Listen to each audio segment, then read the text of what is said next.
this sector, our sector, is one of the most neglected sector by the government, either at the federal level, at the state level, or at the local government level. Now, we bridge the gap between the government and the citizenry when it comes to potable water supply.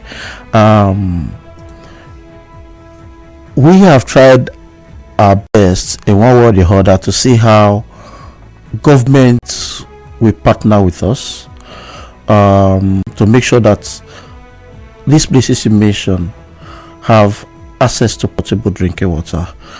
And what when you say done your best to partner with the government, what steps, what exactly at least we have requested that a soft loan will be given to us by the government to see that most of us boost our production and supplies,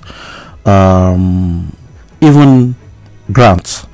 Now we are talking about palliatives. You are mentioning farmers, you are mentioning manufacturers. Do we really manufacture anything in this country? We don't. No, manufacturers would beg to differ. I mean, I spoke with Definitely. them. I spoke with them, and I'm even planning to have a list of all the manufacturing companies we have in the state, so we have proper record and know what's happening in that area. And what we are manufacturing. Yeah, exactly. So now these people have been given palliatives, but the water producers are not even looked at. And by the time we said, "Oh, we are going on strike," it is then government will start calling you. You can't do this, you can't do that. What is the problem?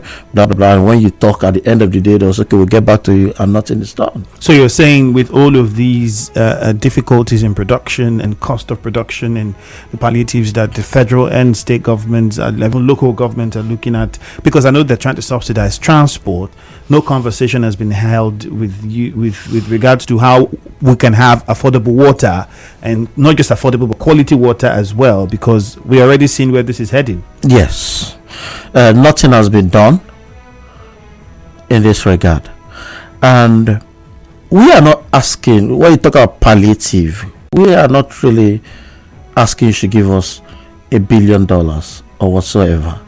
Now, some of the palliative we might request is give an import waiver to these companies that import our raw material. When you give them this import waiver, the price of the material will crash. At the end of the day, we that are buying this material, instead of spending huge amount of money buying 1 ton, is you find out that you are using that the same amount of money to buy close to 3 or 4 ton. By the time you give an import waiver to these people who import this raw material, so with that you bring down the price a little bit. Now when you talk about our logistics, which have to do with vehicles, tricycles we use in doing our supplies, then we can now come and look at that. Okay, what can you do for us? Are you going to give us a grant, or are you going to buy these vehicles for us and we pay gradually, either for 24 months or without any interest rate and all the rest of that? So these are some palliatives we are looking at. We are not asking you to give us money. At least subsidize some of our production for us and the supplies, and we'll get this water down to the hinterlands and rural areas where you're able to access